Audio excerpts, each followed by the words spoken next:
Yeah, it's almost Christmas. How can we make it more festive in here? You're right, Stan. A wreath. That's a great idea.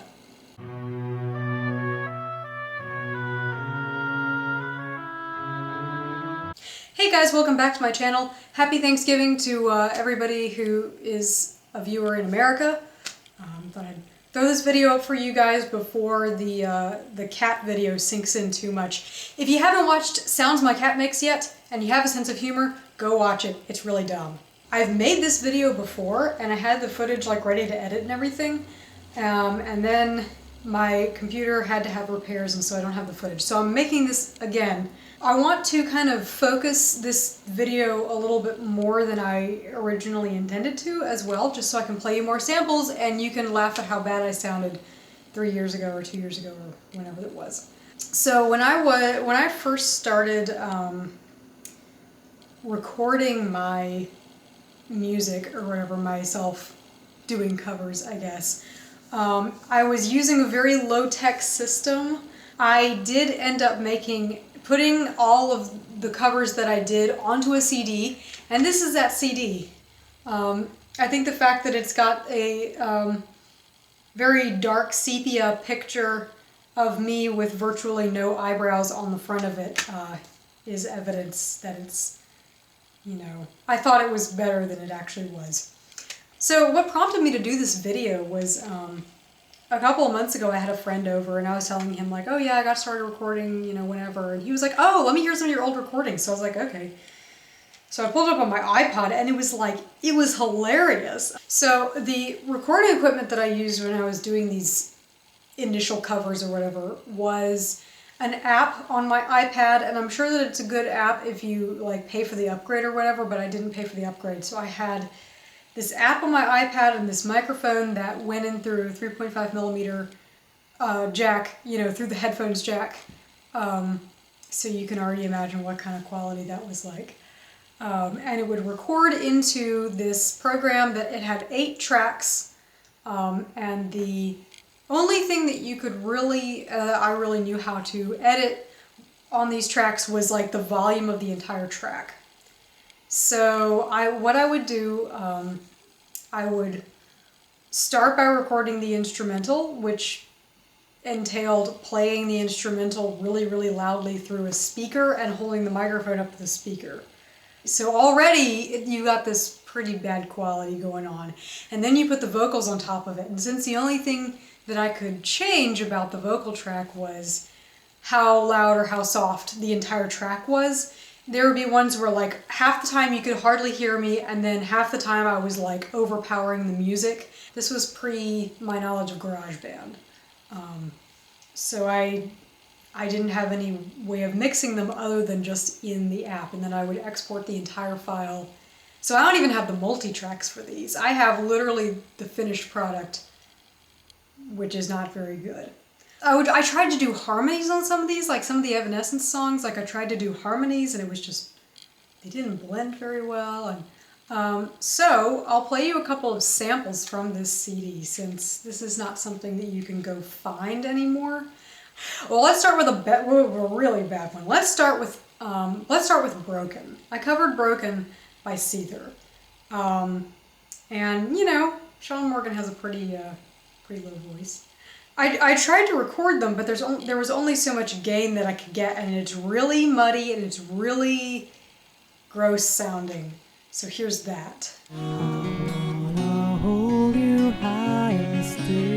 Okay, alright, that's behind us now. And then of course you go into the rest of the song and you can hear that the vocals are A, not blended well, and B, completely overpowering the music. 'Cause I'm broken. We're done. Using shitty equipment is a really good way to turn what could potentially be a good recording into a really bad one. So even some of these songs that I did live and they were really, really good. One of those songs is Magnificat Quia Respexit by Bach. This was a song that I'd been doing for like a year at live shows when I was playing at retirement homes.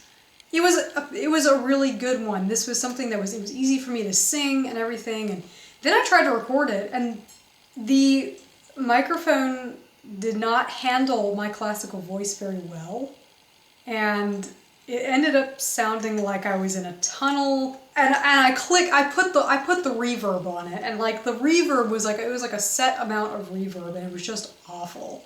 So here's some of that.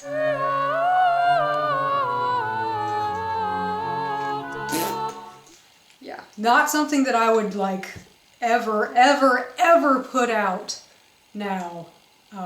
That's just embarrassing. Another thing about this batch of recordings was that the mic that I was using didn't come with a stand. It was just a mic. So I started out holding it while I was singing, and then I was like, no, I don't want to hold it anymore. So I jury-rigged this mic stand because I didn't have one.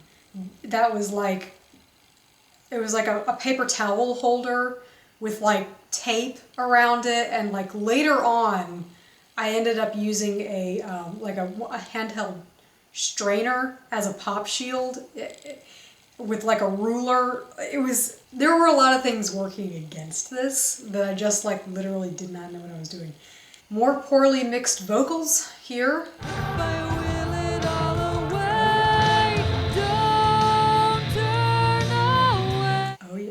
I did a cover of Somewhere Over the Rainbow. That was one that was requested. Like, I took requests from family members, and my dad wanted Somewhere Over the Rainbow. And he still likes this goddamn recording. Here's some of that.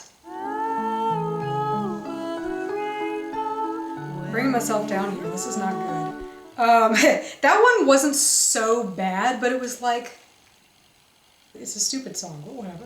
You can tell that I was watching like the levels on the iPad, holding the mic up to the thing, and like I was like, oh no, the levels are too high, let me turn it down. And I literally turned the volume on the stereo down while it was recording. So it starts out really loud and then it like slopes off. Like, and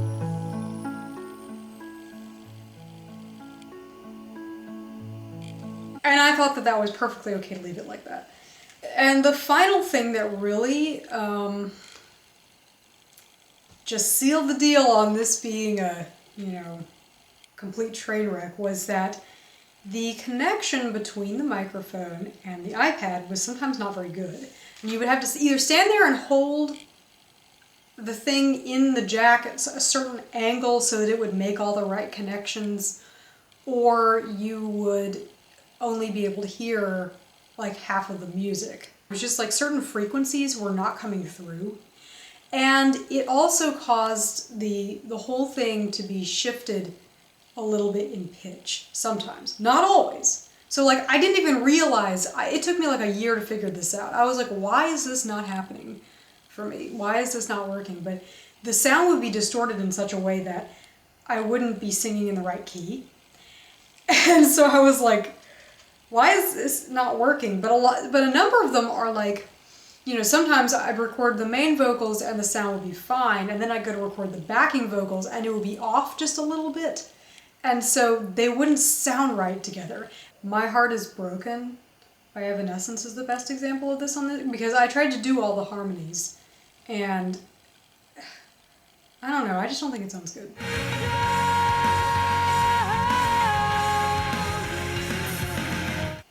So there's that. The one that drives me crazy the most is Slow Love Slow by Nightwish. The main part of the song was like really, it was actually really good. Like I did a really good rendition of it.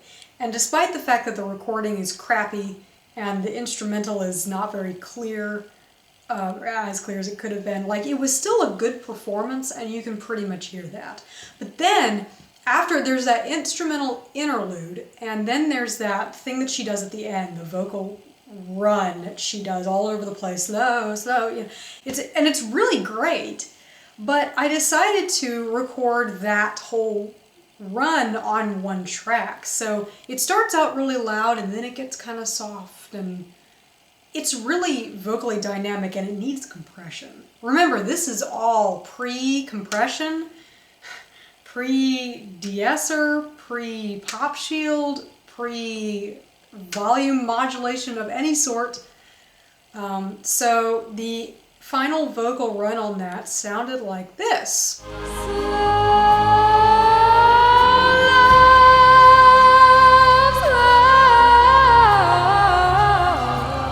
And it wasn't even like good. I don't know. Like there was just something really imprecise about it. I ended up really not liking that part of the song. The only thing on here that I'm somewhat proud of, there are a couple of things on here that I do like. One of them is the 2 collaboration covers that I did with my friend Andrew Tam, who's a guitar player. That was Heart-Shaped Box by Nirvana and Enjoy the Silence by Depeche Mode. But they actually were pretty good. And I think that I have left them up on my SoundCloud because I did them with him, and you know, they're kind of special. So if you look on my SoundCloud, they're near the bottom of the list. They're probably one of the earliest things at this point, but they're both on there. And I was okay with those. My cover of Strange Fruit, that was performed by Billie Holiday back in the 1930s. I had just started college and I had to take that mandatory English class, and for some reason we watched her performance of that song and it just completely captivated me, and I was like, I want to cover that. Like that is such an evocative song, and I did it. It's a little hard to listen to because like later artists who covered it gave it more of a tune, but I went by her version. I went by the original version, which was a little bit rougher, there was a little bit less of a tune, but it was like, I thought that kind of conveyed the meaning a little bit more. And there's absolutely no reverb, no effect, it's just my voice, it's completely a cappella, but it's, I don't know, like it's haunting. And I like the song and everything, so here's a sample of that. Then the sudden smell of burning flesh. I did Whisper by Evanescence, and that one has that vocal run that goes up to the B flat, and I actually did it pretty well, despite the fact that that was 2 years ago, and I mean, I've had a tremendous amount of improvement in like kind of that operatic head voice range, I guess. But I pulled it off pretty well for what it was. Hi! So this was baby steps toward the EP that I'm going to be releasing. It's far from perfect. It's pretty awful. It's pretty atrocious, as you heard. But you know, it's still a part of like my journey as a musician. This was the first try, you know? And unfortunately, a few of my family members do have a copy of this CD. Like, my aunt has a copy, and she's like, oh, we love The Kitchen Sink. I mean, if you like pieces of shit, then I guess you probably would have liked The Kitchen Sink, but okay. So thank you guys so much for watching this video. I hope you enjoyed hearing some terrible music that I finally I have the good humor to share with you guys. So if you like music chats and you like a cappella covers and you like, you know, the stuff that I put up, you know, go ahead and hit the like button or subscribe to my channel. The other thing that I want to mention before I go is that I do still have a couple of copies of the Fly EP, the original version that I put out over the summer for my show. If you are interested in maybe getting your hands on a copy of that, they are $5 plus whatever it takes for me to ship it to you. But other than that, I don't have anything else for you today, so I will see you in my next video.